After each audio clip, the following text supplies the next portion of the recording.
And ఈ మధ్య కాలంలో సైబర్ క్రైమ్స్ అనేవి చాలా అవును. పెరిగిపోతున్నాయి. సో, వీటిని కంట్రోల్ చేయడానికి ఎలాంటి ప్రణాళికలు అనొచ్చు, ఎలాంటి యాక్షన్ ప్లాన్స్ రెడీ చేస్తున్నారు మీరు? బేసిక్ సైబర్ హైజీన్ అనేది ప్రతి ఒక్కరూ తెలుసుకోని విషయం. ముఖ్యంగా ఎవరు సైబర్ క్రైమ్స్ బారిన పడుతున్నారంటే సీనియర్ సిటిజన్స్. హ్మ్. వాళ్ళకి మొబైల్స్ ఇవన్నీ వాడడమే కొంచెం కొంచెం తెలుస్తుంది. హ్మ్. దాంతో పాటు ఏదన్నా ఫార్వర్డ్ చేయడము, ఏ లింక్ వచ్చినా క్యూరియాసిటీతో ఓపెన్ చేయడము, హ్మ్. లేకపోతే ఎవరైనా ఫోన్ చేస్తే డ్యూ కంగారు టు ఏజ్ పడిపోయి ఫ్యాక్టర్.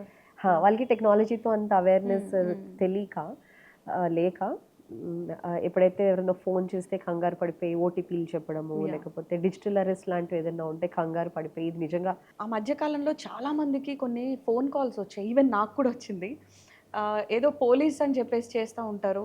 మీ మీద ఈ కేస్ ఫైల్ అయింది. అవును. రాసుకోండి కేస్ నంబర్ అని అవును. చెప్తారు. అవును. అండ్ వీడియో కాల్‌లో రండి మీరు అవైలబుల్ లేకపోతే అంటారు. అంటే ఎక్కడో ఢిల్లీ పోలీస్ అని చెప్పేసి అవును. చెప్తూ ఉన్నారు.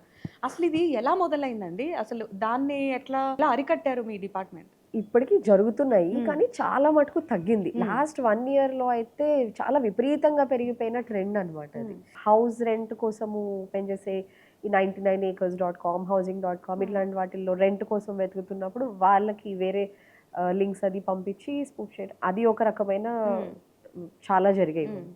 కొన్నాళ్ళంతా ఓఎల్ఎక్స్ ఫ్రాడ్స్ చాలా హ్మ్. జరిగాయి. ఆర్మీ వాళ్ళమని చెప్పి మా వెహికల్సో హ్మ్. లేకపోతే సామాను అమ్ముతున్నామని చెప్పి. హ్మ్.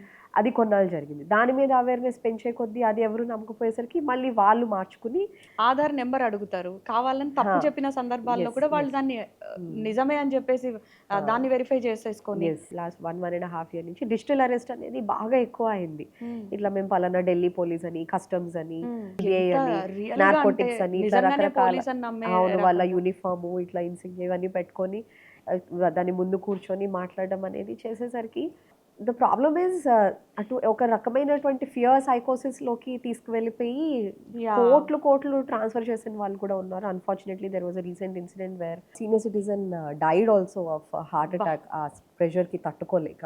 There were many senior doctors, professionals who have transferred crores of rupees. నిజంగా పోలీస్ అనేవాళ్ళు ఒక కేస్ అనేది ఫైల్ అయితే కాల్ చేసి అలా మాట్లాడతారా ఏ ఎవరైనా? పోలీస్ ఆఫీసర్ కూడాను కాల్ చేసి, "మీ మీద కేస్ బుక్ అయింది. మీరిక్కడే ఉండాలి. మీరిప్పుడే అమౌంట్ ట్రాన్స్‌ఫర్ చేయాలి." అలా ఉం లేకపోతే ఇట్లా అసలది జరిగే పనే కాదు. హ్మ్. జరగదు ఎట్టి పరిస్థితిలోనూ. అది ఎటువంటి పోలీస్ దేశంలో ఏ స్టేట్ పోలీస్ అన్నా అవ్వనియండి, ఎనీ అదర్ వింగ్ అయినా సరే ఏది కూడా అటువంటి డిజిటల్ అరెస్ట్ గానీ, అక్కడే కూర్చోపెట్టి మీరు బయటకు వెళ్ళకూడదు, కదలకూడదు మీరున్న ప్లేస్ నుంచి అని చెప్పి గంటలు, గంటలు అట్లా కూర్చోపెట్టి చేసే పద్ధతి అనేది సీఎన్ఎస్ఎస్‌లో లేదు.